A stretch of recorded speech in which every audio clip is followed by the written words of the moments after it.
Welcome to almost June, because technically this is coming out the last 2 days of May. But it's time to go ahead and introduce a new grain for our Grains Explorer Challenge that we're doing for 2024. And this month, it is not only another ancient grain, but kind of one that's a bit tricky to use, but also happens to be my favorite. This month, it's all about Kamut / Khorasan wheat, but more about the differences between those two wheats later.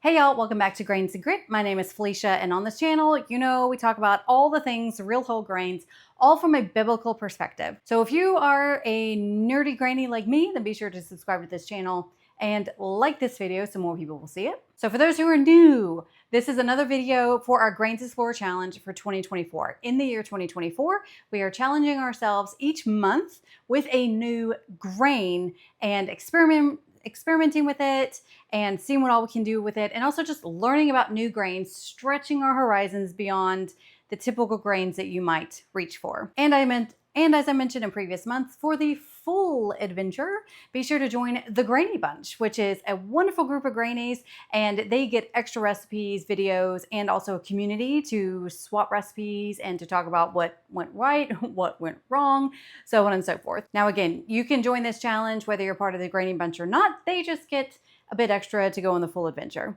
So be sure to check out the details of the Grains Explorer Challenge. You can just go to grainsandgrit.com/grainsexplorer. And also from there, you can sign up for the Grainy Bunch if you choose to do so. And speaking of my grainies, I need to do a little shout out to just a few of my grainies. So huge shout out to Tina J and Julie M, Leanne F, Donna S, and Mary A. So you know who you are. Thank you so very much for being one of my grainies. You know I love you. So if this is your first video for the Grains Explorer Challenge, then be sure to check out the whole playlist up here to get caught up to see what grains we have done so far. All right, so this is actually going to be a two-part video. The first time I've actually done two parts of it because it just deserves two videos. The first part is going to be this one. Part one is going to be this Meet the Grain. We're going to be meeting Kamut / Khorasan and talking all about it so you actually get to know it a bit better.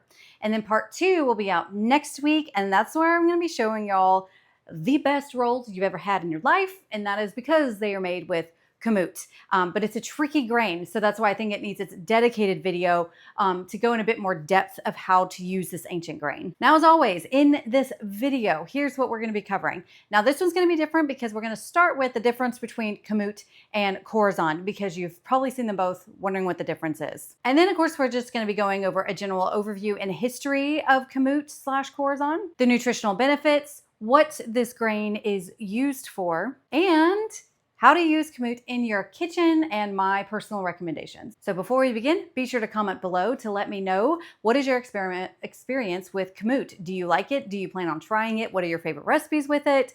Have you tried it and it's been a disaster? I'd like to know. Let me know in the comments below. So first off, let's talk about the difference between Kamut and Khorasan, because if you start shopping for this, you're gonna see those two names used interchangeably. And first off is the actual wheat. There is no difference with the actual wheat itself. This is the same wheat berry.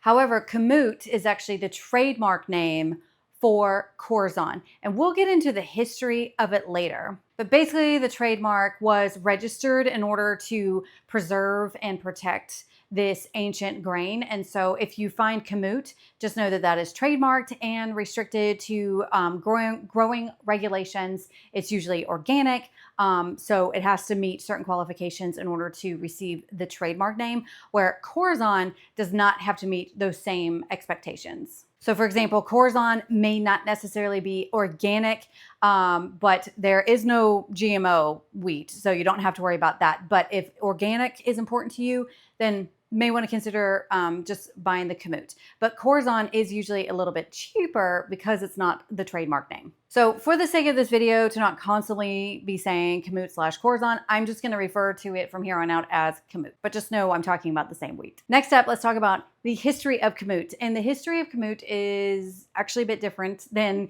what I usually cover with the history of grains, because we actually don't know much about Kamut in regards to ancient times. We do know that it's an ancient wheat. They do say that it is probably from the Fertile Crescent, which if you don't know where that is considered to be modern day Iraq, Iran, and Central Asia. It also has been studied and considered to be a cousin of wheat durum, actually a hybrid between wheat durum and a wild wheat called Triticum pollinicum or Triticum pollinicum. Let me know how that's pronounced in the comments.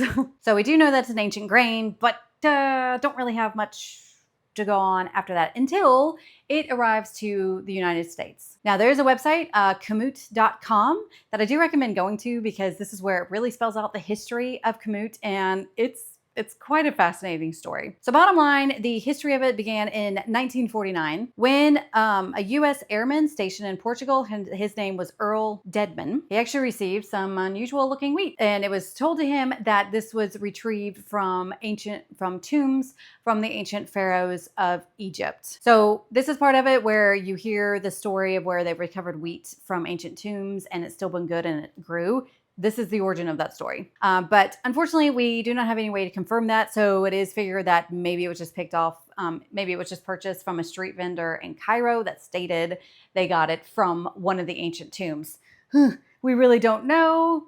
No way to really verify that, but still a really cool story. So Earl actually sent just 36 kernels of wheat to his father, Rube, I think is how you pronounce it, Deadman, who was a farmer in Montana. So within a few years, they were able to take these 36 wheat berries to 15 bushels of wheat, which one bushel is usually what's used to seed about 1 acre of land. So they greatly increased the amount of these wheat berries. And he actually called it King Tut wheat at that time because of the story. So kind of died off, didn't really catch on in the 40s or 50s, but until a food show in Anaheim, California in 1986. And it immediately grew in popularity because now we're in the 1980s and people were now recognizing the fact that they could have this wheat whenever they were having problems with regular bread here in the US because of digestive issues, wheat sensitivities, things like that. And this was all before the whole gluten-free and gluten sensitivity, before we even knew about that. Back in the 80s, people were realizing, you know what, bread isn't really working with me, but they were finding that they could have this wheat. And so it very much intrigued them. Now we will go into my theory of the easier digestibility later on when we talk about the nutritional benefits.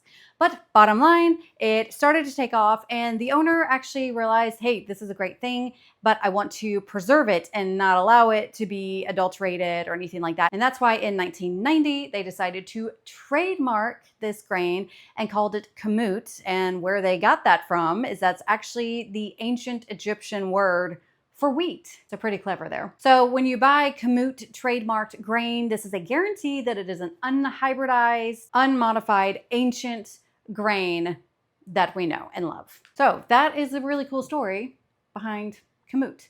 Also, I know I've said in the past that I usually refer to this grain as Kamut, and that's because years ago, I could have sworn that's how I saw people referring to it, but according to Google and all the people and everything, it is pronounced Kamut. So not Kamut, not Camus, Kamut. Okay, so let's now get into the nutritional benefits of Kamut. All right, so as I mentioned, what first caught the interest and why this has become a more popular grain nowadays is because people state that it is easier to digest than our modern wheats. But if you've watched this channel long enough, you probably know what I'm about to say. It's probably the flour, not the wheat. If we are comparing Kamut to our typical bleached white flour that has been stripped of the bran and germ and the nutrients and it's dead flour, then yes, possibly it is easier to digest. But let's compare apples to apples. Personally, I do believe that if you are milling your wheat at home, whether it is modern wheat or ancient grains, if you are consuming the entire wheat berry the way that God intended you to have, most likely you're not going to have a problem. But for those of you who still even might have problems with freshly milled hard red, hard white, or soft white wheat, then these ancient grains may possibly be an option for you.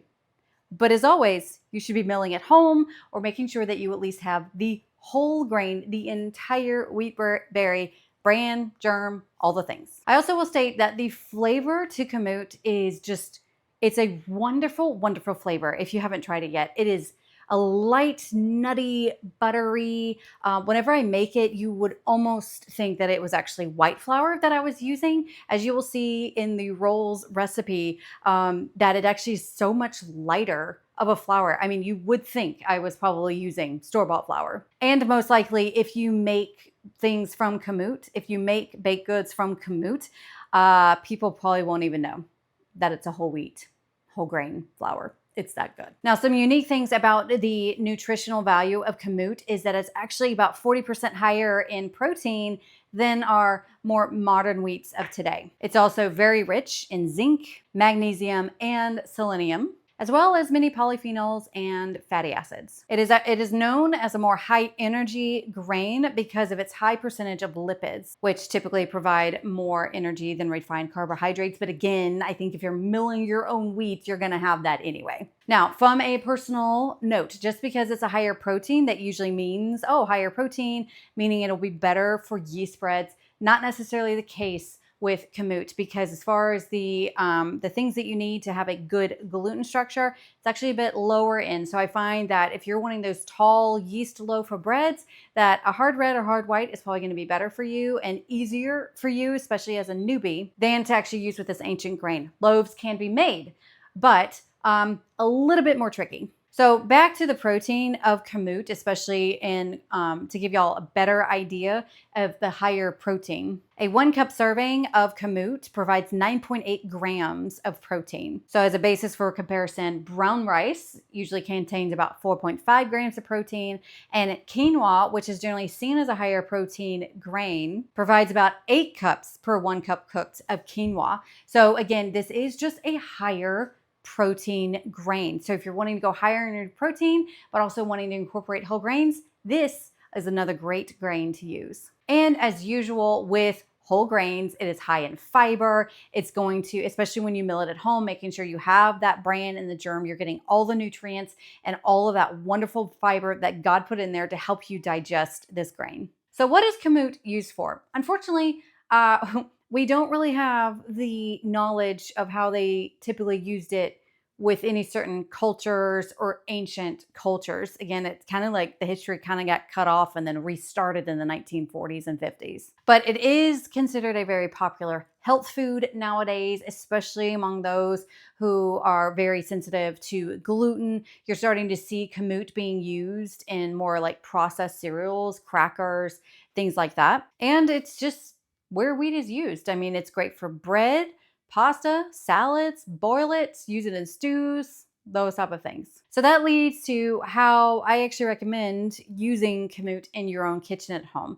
So again, I'm all about milling your own grains, consuming it whole yourself, not just buying the flour. So keep that in mind. Also, a word, Kamut being an ancient grain, it actually is it is quite expensive. You may have a bit of a sticker shock whenever you go out to buy Kamut. So here's my recommendations. The lowest price I've seen with Kamut is with Azure Standard, and they do actually carry Kamut, the trademark grain, and they also carry Khorasan, which will be a bit less expensive. Now, I know that you've probably seen this if you're a part of Facebook groups and things like that, where people have said that the cleanliness of the grains that they receive from Azure Standard is kind of a hit and miss.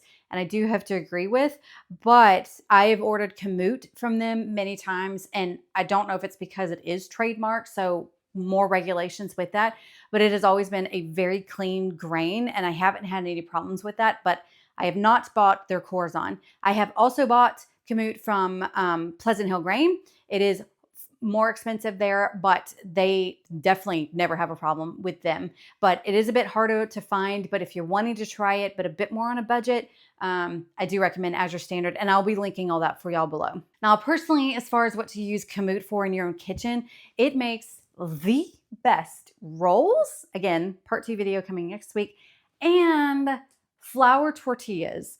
I finally really nailed flour tortillas. I was already getting them soft, and that recipe I will link up here and down below. Flour tortillas with just a soft white wheat flour.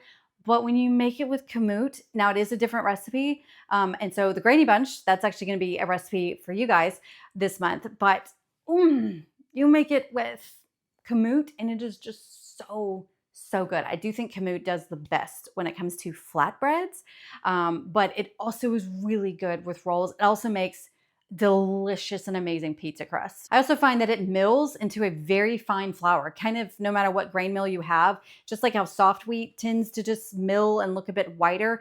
Kamut also mills very fine, but just know it's gonna be slightly more of like a yellowish type color. Not like bright yellow, but you'll kind of notice it if you, especially if you put it side by side with soft white wheat flour. You can also use it for other things like pancakes, waffles, muffins.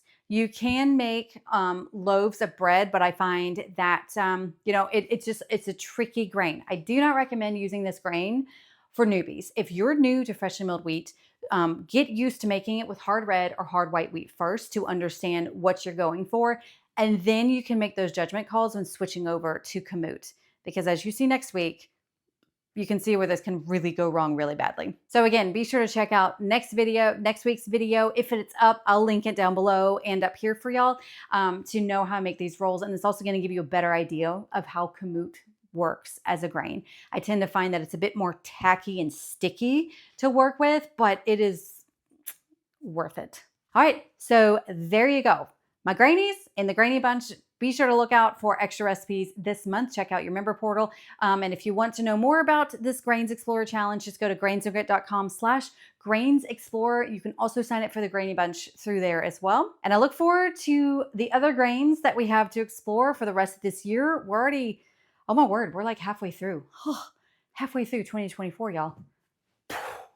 Not okay with this, but there you go. So let me know in the comments below what you like to make with Kamut or what you plan on trying out this month for this Grains Explorer Challenge. And if you ever do post your recipes or anything like that on social media, be sure to tag me. You can find me over at Instagram at Grains and Grit. Also use the hashtag Grains Explorer or hashtag Grains and Grit. I can see it there as well. Otherwise, hopefully this was a very informative and helpful video for y'all. Hope you have a wonderful day, and I'll see you next week.